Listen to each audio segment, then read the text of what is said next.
નમસ્કાર મિત્રો અરાવલી બચાવો અભિયાનમાં ગેનીબેન ઠાકોરનું સમર્થન. ગેનીબેન ઠાકોરે સોશિયલ મીડિયામાં પોસ્ટ કરી સમર્થન જાહેર કર્યું છે. વિસ્તારથી વાત કરું, છેલ્લા થોડા દિવસથી સોશિયલ મીડિયામાં અરાવલી બચાવો ટ્રેન્ડ થઈ રહ્યું છે. પર્યાવરણ પ્રેમીઓ હોય, વકીલો હોય, નેતાઓ હોય, સામાજિક આગેવાનો હોય બહાર આવી રહ્યા છે, પત્રકારો હોય બહાર આવી રહ્યા છે અને કહી રહ્યા છે કે આને આપણે બચાવવું પડશે. આવનાર ભવિષ્ય માટે આ બચાવવું અનિવાર્ય છે. આ વચ્ચે ગેનીબેન ઠાકોરે તેનું મહત્વ અને ભૂતકાળમાં શું પરિસ્થિતિ બની તેને લઈ સોશિયલ મીડિયામાં પોસ્ટ કરી છે.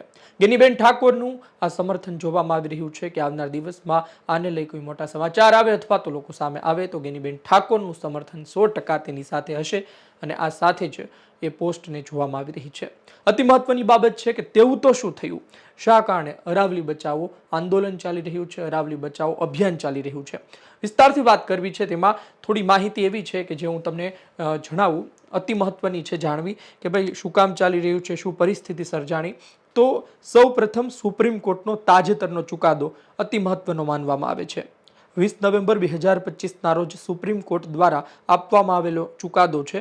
આ ચુકાદામાં અરવલ્લી પર્વતની એક નવી વ્યાખ્યા સ્વીકારવામાં આવી છે, જે મુજબ 100 મીટરથી ઓછી ઊંચાઈ ધરાવતી ટેકરીઓને અરાવલીનો ભાગ ગણવામાં નહીં આવે.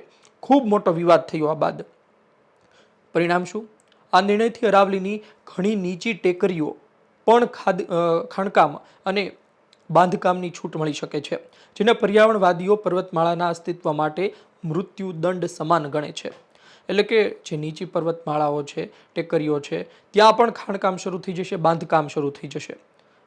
બીજું શું છે કે ગેરકાયદેસર અને અતિશય ખાણકામ. છેલ્લા ઘણા દાયકાઓથી અરાવલીમાં પથ્થરો, રેતી, ખનીજો માટે બેફામ ખાણકામ થઈ રહ્યું છે.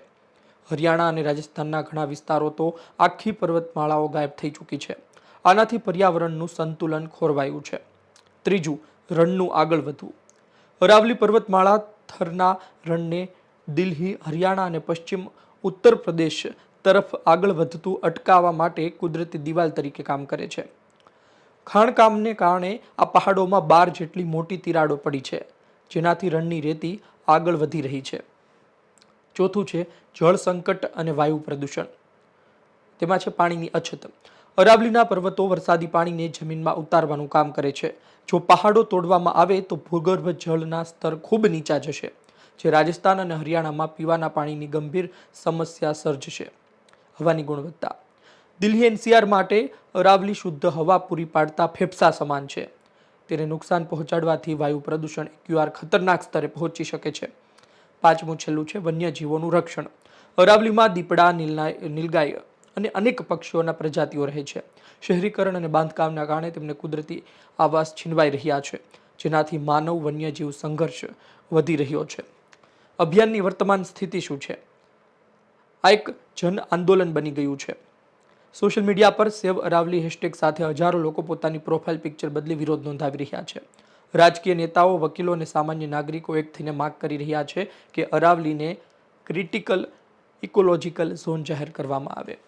તો સૌથી મહત્વની બાબત આપણે જાણી લીધી કે શા માટે વિરોધ શરૂ થયો, શું પડઘા આવનાર દિવસમાં પડી શકે છે, આવનાર ભવિષ્ય, આવનાર પેઢીએ શેનો સામનો કરવો પડી શકે છે.